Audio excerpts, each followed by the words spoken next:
com alegria e satisfação que cumprimentamos os nossos amigos e irmãos do portal Escola Dominical com a gloriosa paz de nosso Senhor e Salvador Jesus Cristo. Estamos dando início a mais uma pré-aula, esta ferramenta que o portal Escola Dominical disponibiliza no início da semana, para que os irmãos possam melhor preparar a sua aula da Escola Bíblica Dominical. Leiam a revista das lições bíblicas, assistam a esta pré-aula, leiam os textos de apoio que nós disponibilizamos no site do portal Escola Dominical, onde os irmãos encontram ali mais de um texto de apoio para poder melhor preparar a sua aula da Escola Bíblica Dominical. No sábado à noite também nós temos o estudo preparatório dos professores e amigos da Escola Dominical, transmitido ao vivo a partir das 19 horas, horário de Brasília, na Igreja Evangélica Assembleia de Deus, Ministério do Belém, na sede aqui em São Paulo. E também os irmãos podem acessar as redes sociais do portal Escola Dominical. Facebook, o LinkedIn e o Twitter. Vão na página inicial do site, lá tem os atalhos para as redes sociais.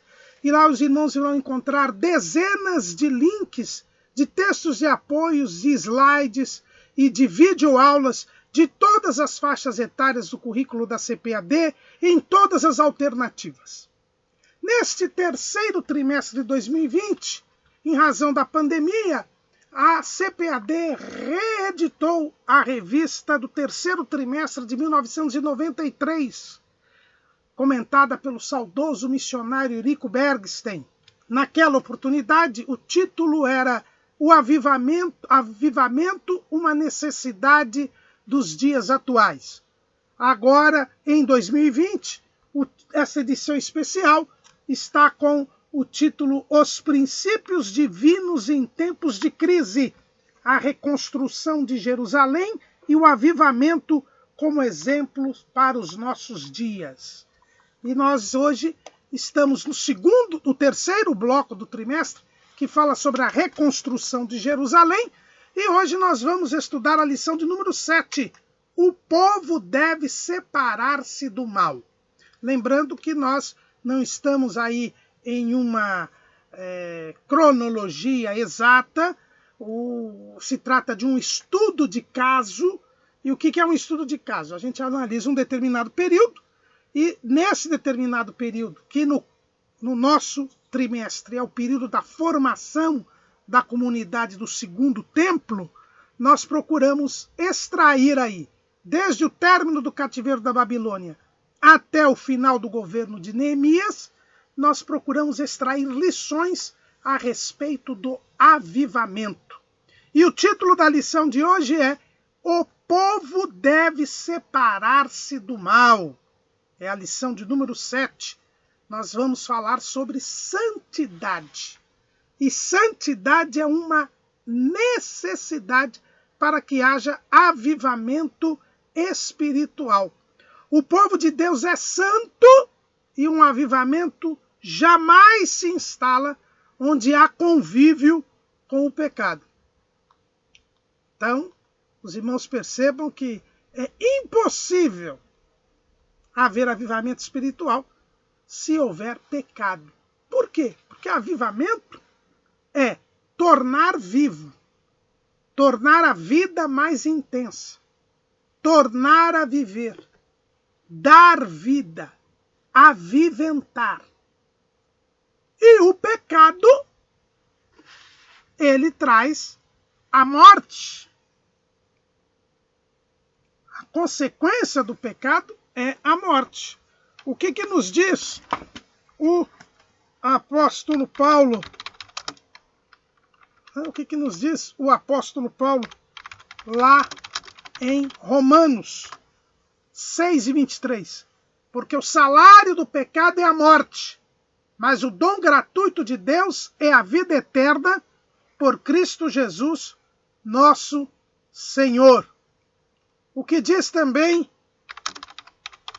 Tiago, o irmão do Senhor, ele diz lá em Tiago 1:15, depois, havendo a concupiscência concebido, dá à luz o pecado, e o pecado, sendo consumado, gera a morte. Portanto, o salário do pecado é a morte. O pecado gera a morte. E onde há pecado, não pode haver vida. O pecado traz a morte. Então, não é possível um avivamento espiritual onde há pecado. É por isso que o povo deve separar-se do mal. Quando Deus chamou Israel, ele chamou Israel para ser o seu povo com uma condição. Lá em Êxodo, capítulo 19, versículo 5. Agora, pois, se diligentemente ouvirdes a minha voz e guardardes o meu conserto, então sereis minha propriedade peculiar dentre todos os povos, porque toda a terra é minha. E vós me sereis reino sacerdotal e povo santo. Estas são as palavras que falarás aos filhos de Israel. Havia, portanto, uma proposta de Deus para Israel.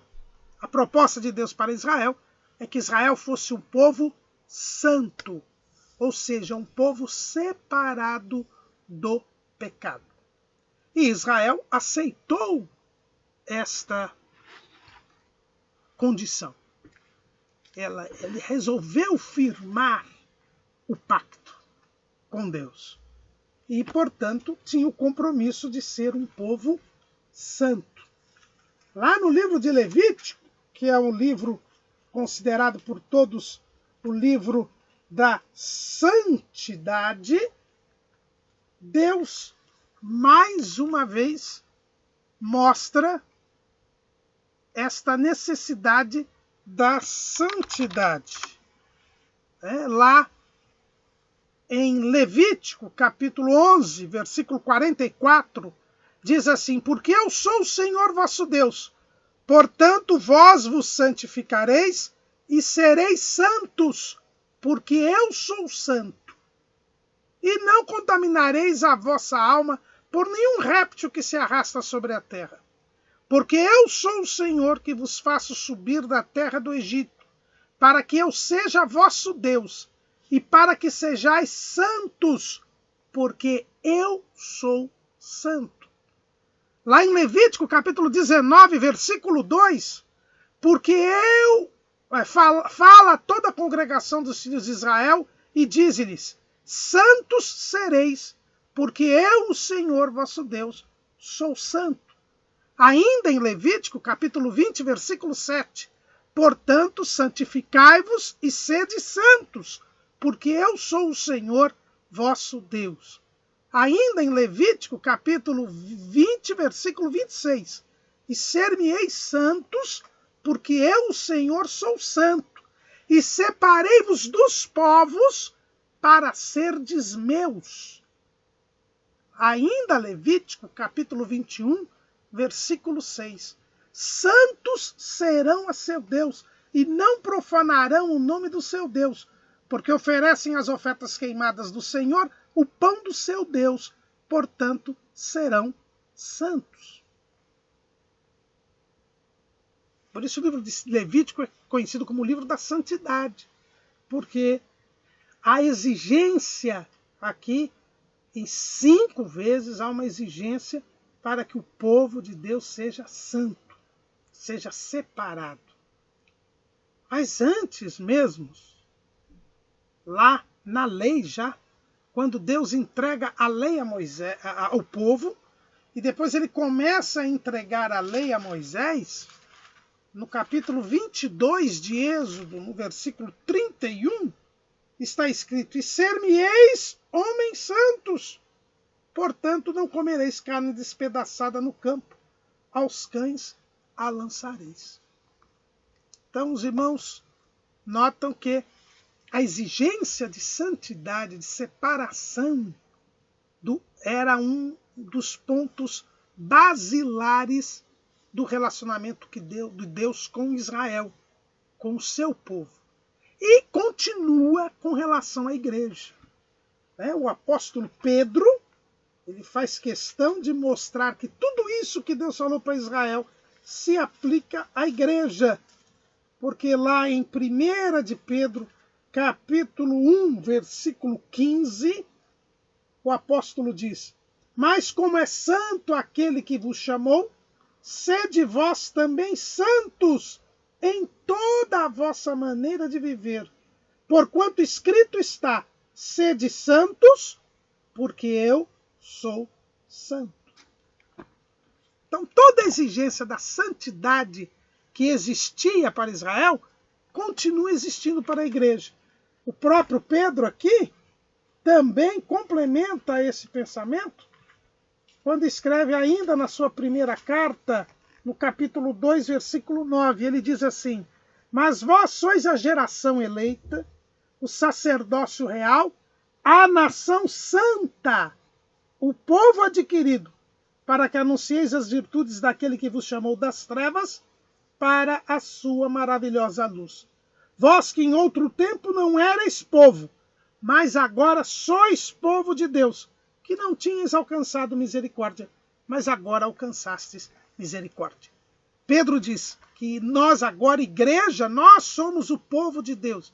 E para ser povo de Deus, é preciso ser uma nação santa. Então, Israel, para ser o povo de Deus, aceitou ser santo. E, para ser santo, ele devia viver separado do pecado. Há uma exigência de Deus. Por isso que o povo deve separar-se do mal. Há um outro fator. Israel tinha sido escolhido por Deus para ser o povo de onde viria o Salvador. E o Salvador é santo. Lucas 1,35. Lucas 1,35. Quando o anjo Gabriel anuncia a Maria que ela ficaria grávida de Jesus, ele diz que Jesus é santo. Lucas 1,31. E respondendo o anjo disse-lhe: descerá sobre ti o Espírito Santo, e a virtude do Altíssimo te cobrirá com a sua sombra, pelo que também o santo que de ti há de nascer será chamado Filho de Deus. Jesus é o santo. E a igreja é o povo que é chamado de corpo de Cristo. Ora, se a cabeça é santa, o corpo também tem que ser santo. A igreja deve ser santa. Israel, como povo de Deus, tinha de ser santo. E esta santidade, ela se refletia na observância da lei. Veja que Deus disse: se observardes os meus mandamentos, os meus estatutos e os meus juízos. Então, na obediência a Deus, porque nós passamos a ser de Deus.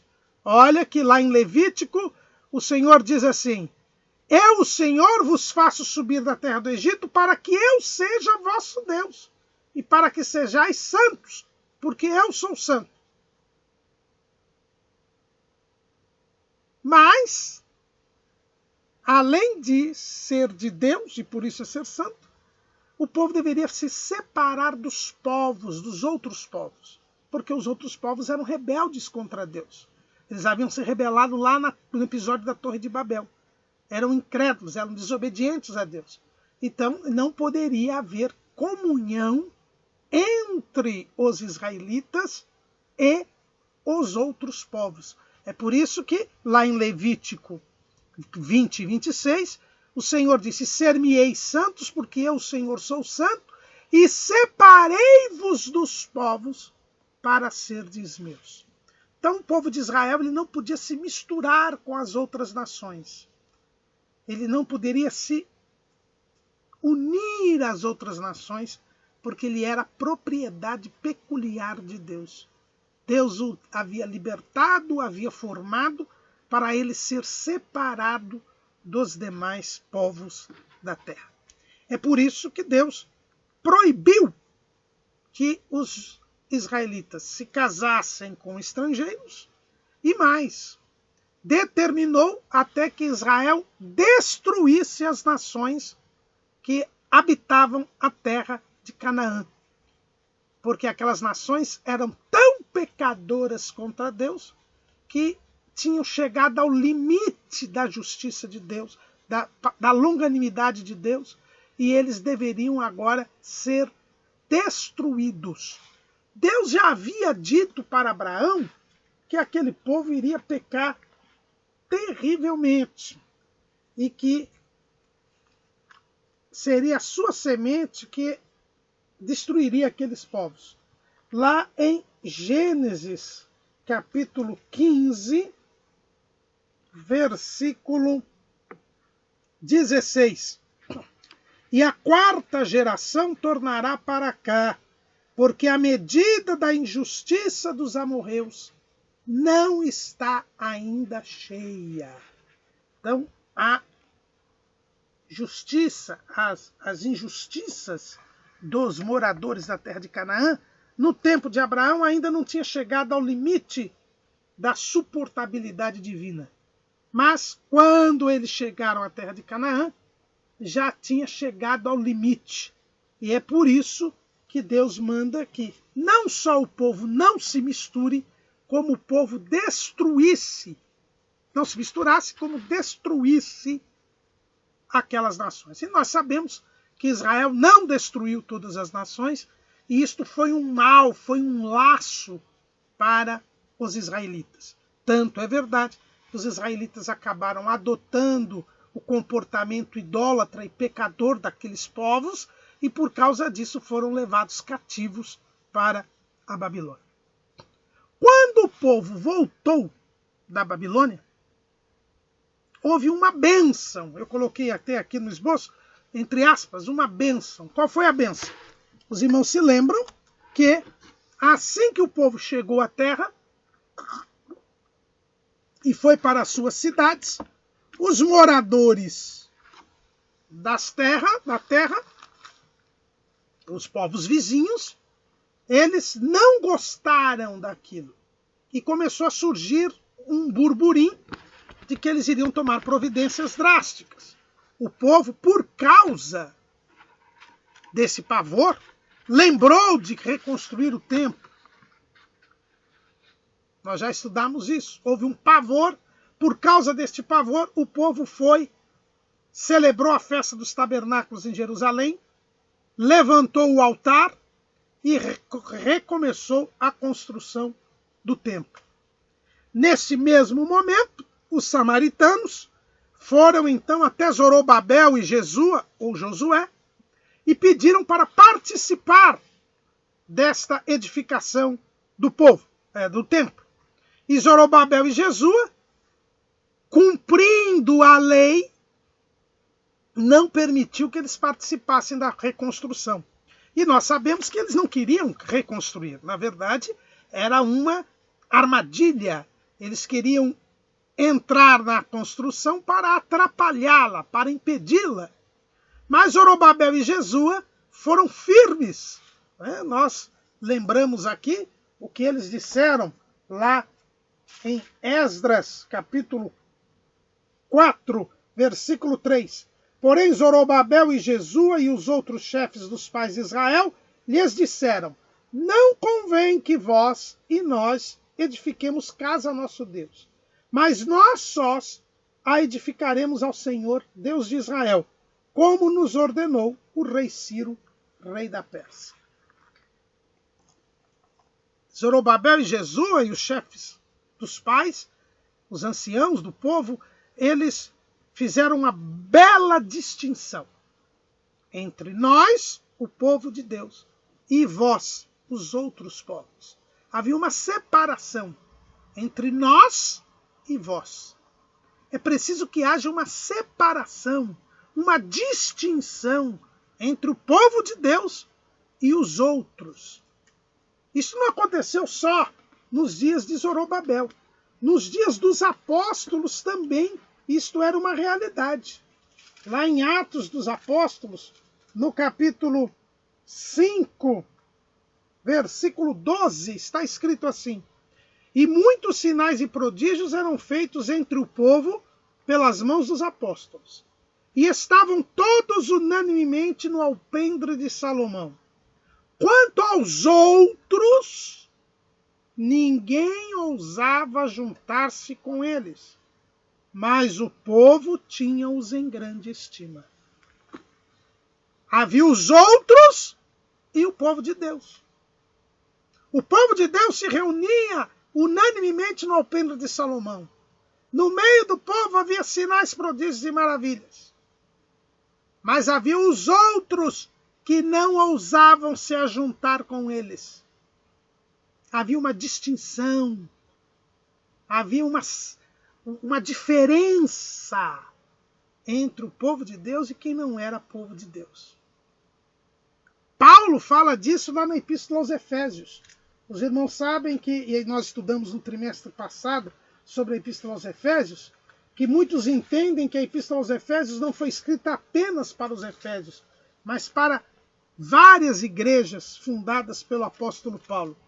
E o apóstolo Paulo, ele fala lá em Efésios 4:17. E digo isto e testifico no Senhor, para que não andeis mais como andam também os outros gentios, na vaidade do seu sentido. Paulo faz uma diferença entre os salvos, que não eram judeus, eram gentios, mas agora faziam parte da igreja, e os outros gentios, aqueles que não faziam parte da igreja, aqueles que não tinham sido salvos, aqueles que não tinham vida espiritual. O próprio Paulo diz, lá no capítulo 2, versículo 11 ainda de Efésios: portanto, lembrai-vos de que vós, noutro tempo, éreis gentios na carne e chamados incircuncisão, pelos que na carne se chamam circuncisão feita pela mão dos homens, que naquele tempo estáveis sem Cristo, separados da comunidade de Israel e estranhos aos concertos da promessa, não tendo esperança e sem Deus no mundo. Nós não somos mais assim.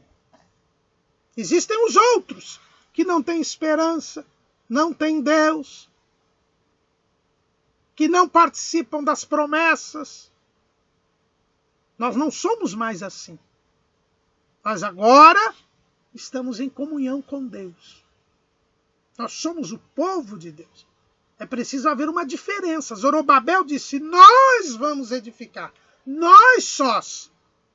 Não convém que vós e nós construamos. O povo estava correto. É verdade que estavam apavorados com as conversas que haviam ouvido, com as fofocas de que eles iriam impedir a construção do templo, de que eram inimigos, e nesse particular foi uma bênção.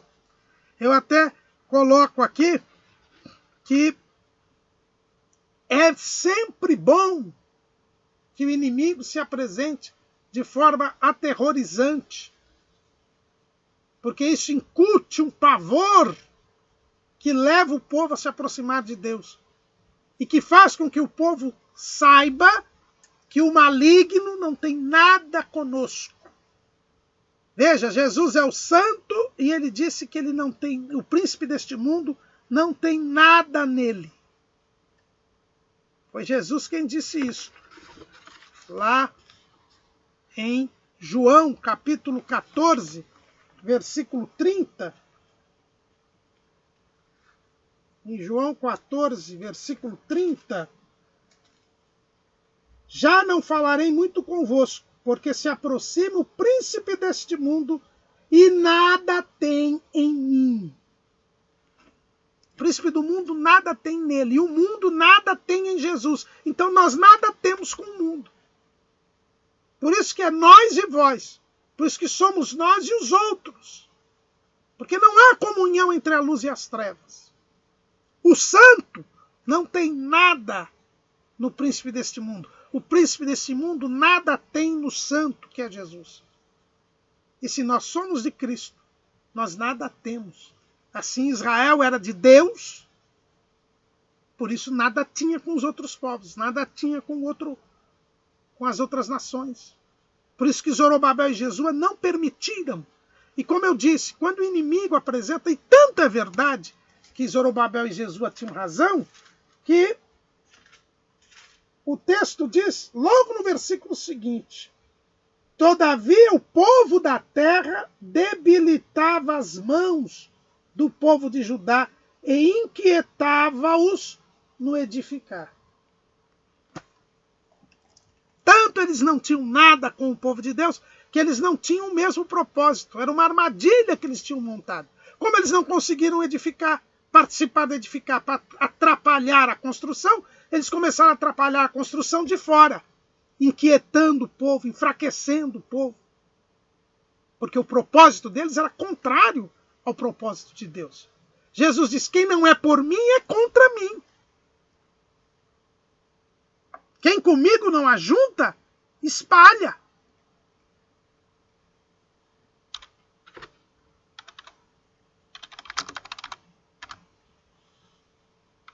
Então nós temos que tomar muito cuidado.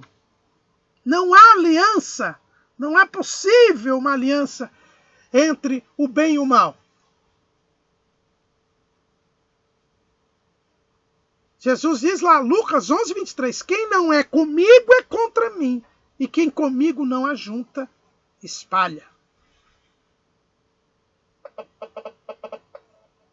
Então, como eu disse, às vezes o inimigo vem como o leão. Eu coloquei aí como farsante leão. Está lá em Pedro, 1 de Pedro, capítulo 5, versículo 8. Sede sóbrios, vigiai, porque o diabo, vosso adversário, anda em derredor, bramando como leão, buscando a quem possa tragar, ao qual resisti firmes na fé, sabendo que as mesmas aflições se cumprem entre os vossos irmãos no mundo. O diabo às vezes apresenta-se como leão. Ele é mentiroso, ele é o pai da mentira. O leão é Jesus, ele é o leão da tribo de Judá. Mas o diabo, ele brama como um leão. Ele procura assustar, ele procura impressionar, imitar a Deus. Então ele vem como um leão, o farsante leão. Mas quando ele vem como um leão, é até menos perigoso. Por quê? Porque ele assusta, ele atemoriza.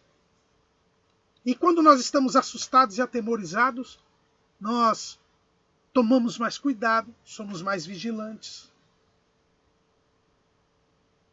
Ficamos desconfiados, prevenidos. E isso é bom, porque a Bíblia diz que o servo de Deus deve ser prudente, cauteloso, vigilante. O problema é quando o diabo não vem como o farsante leão, mas quando ele vem como a ardilosa serpente. A primeira vez que ele aparece nas Escrituras, ele aparece como a serpente, a astuta serpente. É aquela que vem devagar, sorrateiramente, sem chamar atenção, e que procura seduzir, procura enganar. E depois que ela seduz e engana, aí ela dá o bote, que é fatal.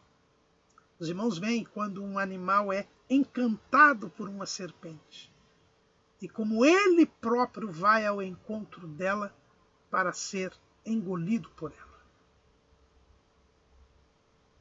E o diabo aparece assim. Apocalipse capítulo 12.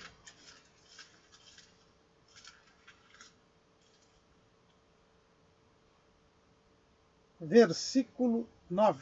E foi precipitado o grande dragão, a antiga serpente, chamada o diabo e Satanás, que engana todo mundo. Ele foi precipitado na terra e os seus anjos foram lançados com ele. O diabo aparece pela primeira vez nas Escrituras como serpente. E como serpente ele enganou o primeiro casal. E aqui não foi diferente. Eles vieram como serpente até. É como leão, primeiro, deu um susto. Aí vieram ardilosamente, como serpente, querer construir o templo. Como não conseguiram, eles tentaram debilitar o povo, inquietá-lo. Como não conseguiram, alugaram os conselheiros. E aí conseguiram o embargo da obra, como a gente já estudou em lição anterior. E depois do embargo da obra, pararam a obra por 7 anos. Aí o templo foi reconstruído pela intervenção divina. E depois que o templo foi reconstruído e não se reconstruiu Jerusalém, aí a serpente voltou a agir. Durante os 57 anos que mediaram entre a celebração da Páscoa, depois da reconstrução do templo, e a ida de Esdras para Jerusalém, que foi 57 anos depois, os inimigos ardilosamente se aproximaram dos judeus. E quando Esdras chega, ele vê um quadro terrível. Os judeus tinham se casado com mulheres estrangeiras, a começar das lideranças. E isso deixou Esdras desesperado. Você lê o texto lá em Esdras, capítulo 9. Nós teremos uma lição só sobre este assunto, mas a gente está falando de separação, de santidade. Acabadas, pois, estas coisas, chegaram-se a mim os príncipes, dizendo: o povo de Israel, e os sacerdotes e os levitas, não se têm separado dos povos destas terras, seguindo as abominações dos cananeus, dos heteus, dos ferezeus, dos jebuseus, dos amonitas, dos moabitas, dos egípcios e dos amorreus, porque tomaram das suas filhas para si e para seus filhos, e assim se misturou a semente santa com os povos destas terras, e até a mão dos príncipes e magistrados foi a primeira nesta transgressão. O povo de Israel corria o risco de desaparecer como povo, propriedade peculiar de Deus entre os povos. Os povos das terras, quando viram que o templo foi reconstruído, mudaram de tática, deixaram de ser o farsante leão para ser a ardilosa serpente. E de pouquinho, devagarinho, eles estavam levando o povo de Israel à destruição. Por que, irmão Caramuru? Eles iam guerrear e matar os israelitas? Não precisava! Casando os israelitas com as outras nações, eles já estavam se misturando, perdendo a identidade. E daqui a pouco não haveria diferença entre os samaritanos e os judeus. Os samaritanos já era fruto de uma mistura de vários povos. É o que a gente vê lá em 2 Reis, capítulo 17. Os samaritanos foi uma mistura de vários povos que foram morar lá na região do Reino do Norte. E que agora já era um povo só, passados alguns séculos. Porque todos haviam se misturado. E agora Israel estava se misturando também com aqueles povos. E eles iriam desaparecer enquanto nação.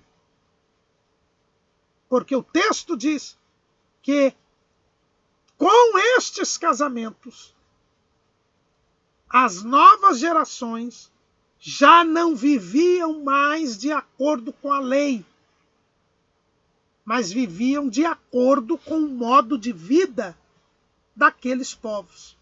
O profeta Ageu, que foi levantado por Deus quando da reconstrução do templo, já havia advertido o povo deste risco, deste perigo. Vamos ler lá em Ageu, capítulo 2, versículo 10. Ao 24º dia do mês nono, no segundo ano de Dario, veio a palavra do Senhor pelo ministério do profeta Ageu, dizendo: assim diz o Senhor dos Exércitos, pergunta agora aos sacerdotes acerca da lei, dizendo: se alguém leva a carne santa na aba da sua veste, e com a sua aba tocar no pão, ou no guisado, ou no vinho, ou no azeite, ou em qualquer outro mantimento, ficará este santificado? E os sacerdotes respondendo diziam: não. E disse a Ageu: se alguém que se tinha tornado impuro pelo contato com um corpo morto tocar em alguma destas coisas, ficará isso imundo? E os sacerdotes respondendo diziam: ficará imunda. Então respondeu Ageu e disse: assim é este povo, e assim é esta nação diante do meu rosto, disse o Senhor. E assim é que toda a obra das suas mãos e tudo o que ali oferecem, imundo é. Agora, pois, aplicai o vosso coração a isso, desde este dia em diante, antes de pordes pedra sobre pedra no templo do Senhor. Ageu já tinha dito que para o povo servir a Deus tinha que ser santo. Ele deu um exemplo da lei. Uma coisa santa, quando é tocada, não torna ninguém santo. Mas uma coisa imunda, quando é tocada, torna a pessoa imunda. Agora nós estamos vivendo esse tempo da pandemia e as pessoas sabem muito bem disso. Por que todo esse distanciamento social, o uso de máscara? Para que a pessoa doente não transmita o vírus para o saudável. Porque no contato de uma pessoa doente com uma pessoa saudável, a doente transmite o vírus, mas a saudável não transmite saúde. O contato do povo santo com quem não é santo contamina o santo, mas não traz santidade ao imundo. O povo de Israel tinha que ficar separado dos outros povos, porque se ele se misturasse com os outros povos, ele perderia a santidade. E era o que estava acontecendo. Quando Esdras soube disso, a reação do escriba foi terrível.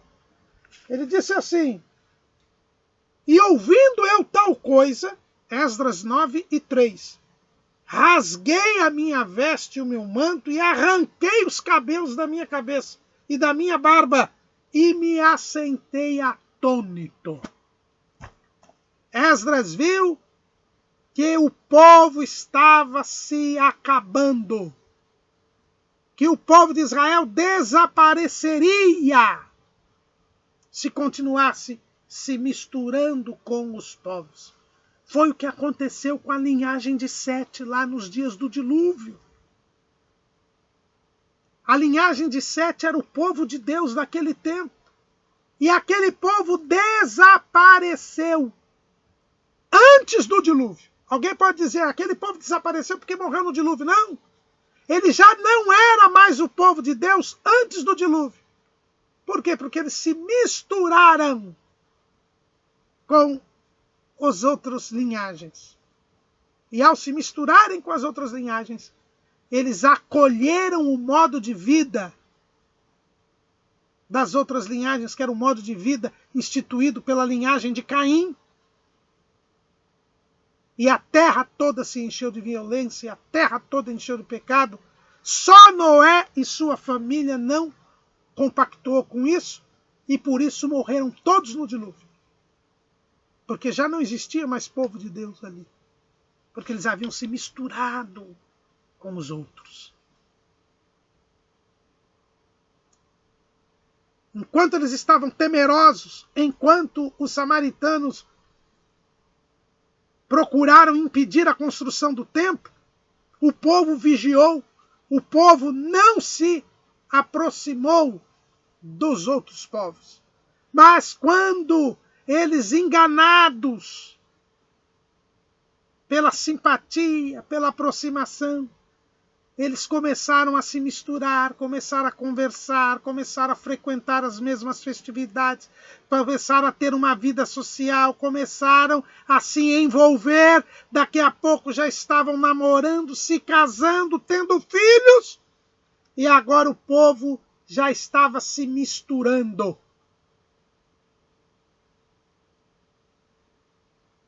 Esdras arrancou os cabelos, porque viu que o povo corria o risco de desaparecer. E era isso que Satanás queria, porque se o povo de Israel desaparecesse, se misturasse, o Messias não podia vir. Porque Deus criou um novo povo para vir o Messias por causa da rebelião total das outras nações. E agora era Israel que se misturava uma vez mais com as demais nações. E de forma extremamente perigosa. Esdras clama a Deus. Busca a presença de Deus. Ora a Deus. Nós não vamos minudenciar aqui porque haverá uma lição sobre isso. A lição número 12. Mas o povo se arrependeu. Mandou embora as mulheres e os filhos. E o povo pôde novamente manter a sua identidade. Mas veja que coisa. 25 anos depois, a situação era a mesma, ou até pior.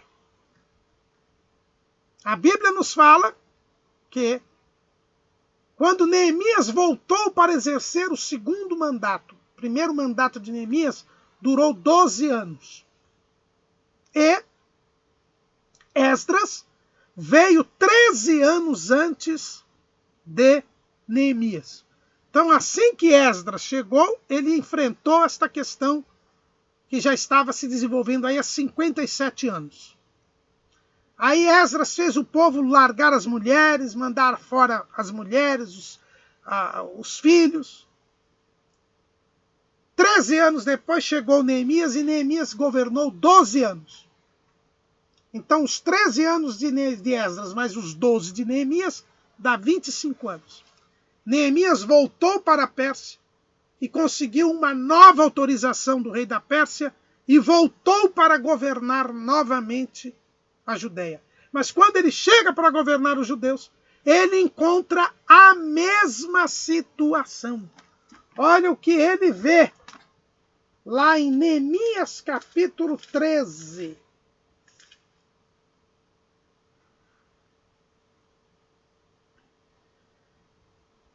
Neemias capítulo 13. Naquele dia, leu-se no livro de Moisés aos ouvidos do povo, e achou-se escrito nele que os amonitas e os moabitas não entrassem jamais na congregação de Deus. Versículo 4. Ora, antes disso, Eliasibe, sacerdote, que presidia sobre a câmara do nosso Deus, se tinha aparentado com Tobias, e fizera-lhe uma câmara grande, onde dantes se metiam as ofertas de manjares, o incenso, os utensílios e os dízimos do grão, do mosto e do azeite, que se ordenaram para os levitas e cantores e porteiros, como também a oferta alçada para o sacerdote. Mas durante tudo isso não estava eu em Jerusalém, porque no ano 32 de Artaxerxes, rei de Babilônia, vim eu ter com o rei, mas ao cabo de alguns dias tornei a alcançar licença do rei. E vim a Jerusalém, e compreendi o mal que Eliasibe fizera para beneficiar a Tobias, fazendo numa câmara nos pátios da casa de Deus. Existe um provérbio que diz assim: quando o gato sai, os ratos fazem a festa. Foi o que aconteceu. Neemias, quando ele foi embora, porque acabou o tempo que ele tinha obtido para o rei para governar, que eram 12 anos, ele volta para a Pérsia. Eliasibe, que era o sumo sacerdote, não, ele era o sumo sacerdote, era a pessoa que mais deveria se santificar, ele se aparenta com ninguém mais, ninguém menos que o Tobias, que era um dos grandes inimigos da reconstrução dos muros de Jerusalém. Era Sambalate, Tobias e Gesem, os 3 líderes dos inimigos. E agora, Tobias, depois que foi construído os muros de Jerusalém, Tobias começou uma aproximação. Ele já possuía alguns amigos, que até ele tinha subornado nos dias da reconstrução do muro. Mas ele foi com aquela conversa e tal. Agora ele era parente do sumo sacerdote. E pior do que isso, conseguiu que o sumo sacerdote construísse um balcão, um galpão. Essa câmara grande quer dizer um grande cômodo, é uma espécie de um armazém, onde o Tobias foi ficar. Só que para construir esse galpão no templo, para morada, para permanência do Tobias, veja bem, um amonita não podia nem entrar no átrio, e ele estava dentro do templo, com uma propriedade dada pelo sumo sacerdote. Mas para dar espaço para o Tobias, se destruíram os armazéns onde se guardavam as comidas, as ofertas que eram dadas aos sacerdotes e aos levitas, para o sustento dos sacerdotes e dos levitas. Então, além de casar, além de se aparentar com Tobias, diz Flávio Joséfo que um filho de Eliasibe se casou com uma filha de Tobias. Além de casar um parente e tornar parente do inimigo, o Eliasibe ainda construiu esse galpão aí para o Tobias, e por causa disso os sacerdotes, os levitas, não tinham mais o que comer, porque não tinham onde armazenar a comida deles. E eles tiveram que deixar o trabalho do templo, Neemias diz aqui, e foram para as cidades para poder ganhar a vida, para poder se sustentar. O serviço do templo perdeu muitos sacerdotes e levitas. Era isso que Tobias queria. Tobias queria, já que ele não tinha conseguido impedir a reconstrução dos muros de Jerusalém, ele queria que Israel deixasse de servir a Deus. E o problema é que o mau exemplo que o sumo sacerdote deu. Porque Neemias diz que muitos começaram a se casar de novo com mulheres estrangeiras. Olha lá, Neemias capítulo 13, versículo 23. Vi também naqueles dias judeus que tinham casado com mulheres asdoditas, amonitas e moabitas, e seus filhos falavam meio asdodita e não podiam falar judaico, senão segundo a língua de cada povo. Mais uma vez o inimigo tinha conseguido entrar de novo, como serpente, e os casamentos mistos recomeçaram. E agora era pior do que antes, por 3 motivos. Primeiro, porque o sumo sacerdote era o primeiro que dava o exemplo e tinha comprometido o serviço do templo por causa disso. Segundo, porque estas novas famílias, os filhos nem sequer sabiam falar o judaico, que aqui é o aramaico, não é o hebraico, é o aramaico. Quer dizer, se eles nem conseguiam falar a língua dos hebreus, que dirá aprender o modo de vida dos judeus? Que dirá aprender a lei de Moisés, viver como povo santo? Os filhos já eram gentios.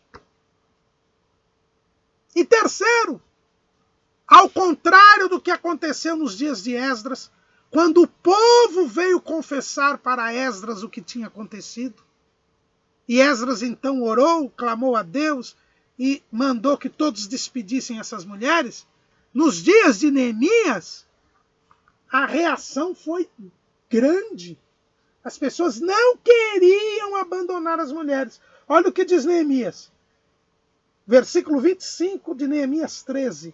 E contendi com eles e os amaldiçoei, e espanquei alguns deles, e lhes arranquei os cabelos, e os fiz jurar por Deus, dizendo: não dareis mais vossas filhas e seus filhos, e não a seus filhos, e não tomareis mais suas filhas, nem para vossos filhos, nem para vós mesmos. Neemias teve que aplicar a lei, açoitar alguns até, porque eles não queriam largar voluntariamente. É o que a Bíblia diz, o segundo estágio é pior do que o primeiro. O segundo estágio é pior do que o primeiro. A gente tem que tomar cuidado, irmãos. Né? Pedro, lá em Pedro, 1 de Pedro,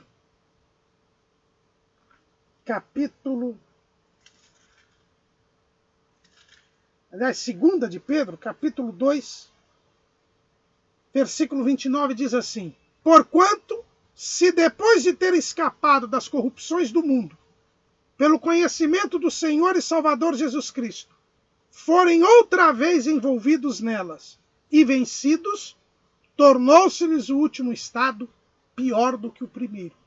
Porque melhor lhes fora não conhecerem o caminho da justiça, do que conhecendo-o, desviarem-se do seu mandamento que lhes fora dado. Desse modo sobreveio-lhes o que por um verdadeiro provérbio se diz: o cão voltou ao seu próprio vômito, a porca lavada ao espojadouro de lama. Por isso que alguém que se desvia dos caminhos do Senhor, e você já deve ter visto algum caso, quando ele volta para o mundo, volta para o pecado, ele faz pior do que quando ele era incrédulo. E as pessoas ficam admiradas. Mas ele não era crente. E ele fica pior do que antes de conhecer a Jesus. É o que Pedro está dizendo aqui. Foi o que aconteceu com o povo aqui. A situação dos israelitas no tempo de Neemias era pior do que no tempo de Esdras. No tempo de Esdras foram eles que, tocados pela palavra, vieram, confessaram a sua culpa. Esdras se desesperou, buscou a Deus, propôs que eles abandonassem as mulheres, e isso foi feito. As mulheres foram abandonadas, os filhos abandonados, e tudo voltou ao normal. Mas, já em relação aos dias de Neemias, primeiro, Neemias teve que fazer o despejo do Tobias. É o primeiro despejo que tem notícia. Neemias teve que usar a força para tirar o Tobias, porque por livre e espontânea vontade, o sumo sacerdote não faria isso. Teve até um neto do Eliasibe que Neemias teve que expulsar, exilar do país. Você vê isso aqui em Neemias, capítulo 13. Neemias, capítulo 13, versículo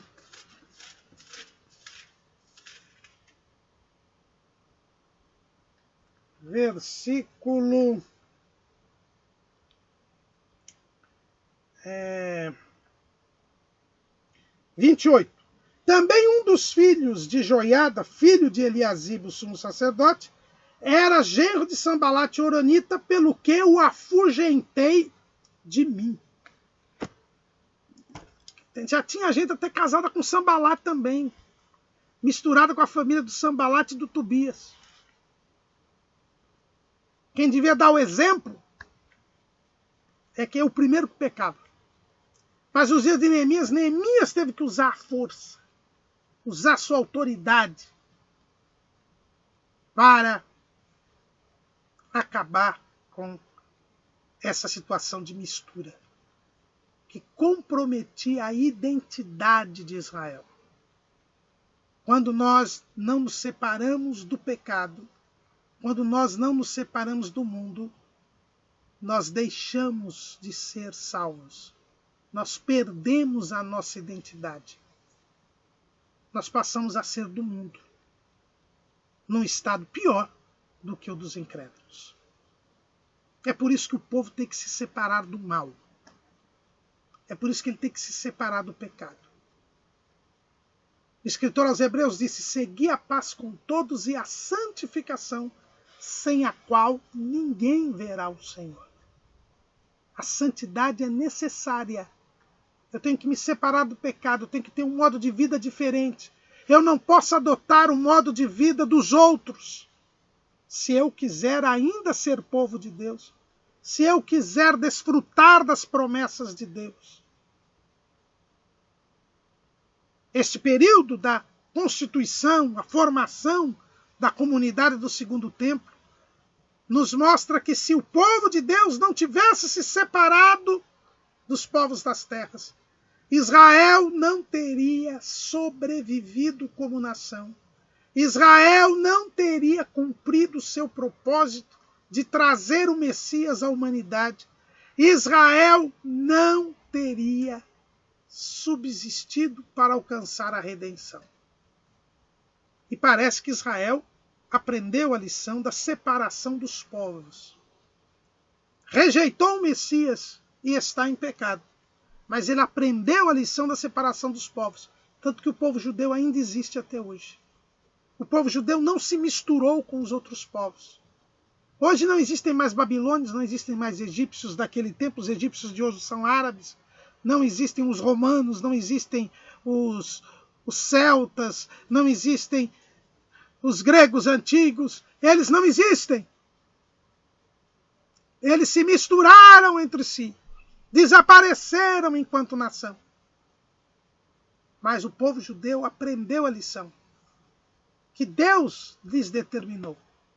Separei-vos dos povos, porque sois meus. E por eles terem se separado dos outros povos, eles ainda existem e por causa disso alcançarão a redenção.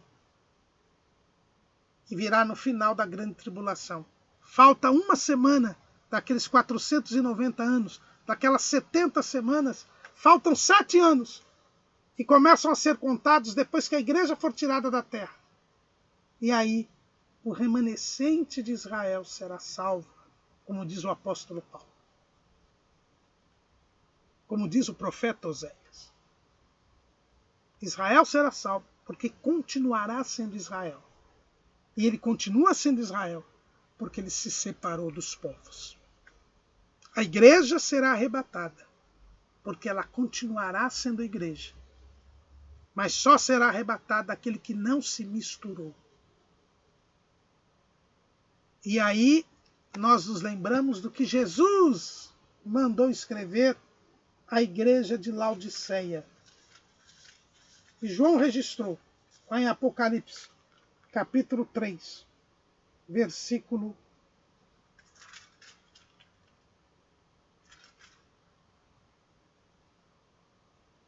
15 e 16. Eu sei as tuas obras, que nem és frio nem quente. Tomara que foras frio ou quente. Assim, porque és morno e não és frio nem quente, vomitar-te-ei da minha boca. A igreja de Laodiceia representa a falsa igreja. A igreja que não é igreja, que tem nome de igreja, mas que no dia do arrebatamento da igreja, ela será deixada. Por isso que Jesus diz, vomitar-te-ei da minha boca. A igreja é o corpo de Cristo. Quando a gente come alguma coisa que o corpo não aceita, a gente joga para fora, a gente vomita. Porque não faz parte do corpo, embora esteja dentro do corpo. Essa é a falsa igreja, a igreja apóstata. E por que ela vai ser vomitada? Jesus disse, porque você é morno. O que é morno? Morno é um misturado. Eu misturo água quente com água fria e ela fica morna. Morno é um misturado. Aquele que não se separou. Se fosse frio ou fosse quente, seria autêntico. Seria separado. Mas como é morno, é misturado. misturado não vai para o céu. Misturado não será arrebatado. Será lançado fora do corpo de Cristo. Porque a ele não pertence. Porque não faz bem a ele. Avivamento não existe com pecado. Avivamento exige arrependimento, confissão e arrependimento. E este período que nós estamos estudando mostra que sempre que houve mistura, houve prejuízo para o povo de Deus. E sempre que houve separação, os propósitos de Deus se cumpriram na vida do povo. Amém.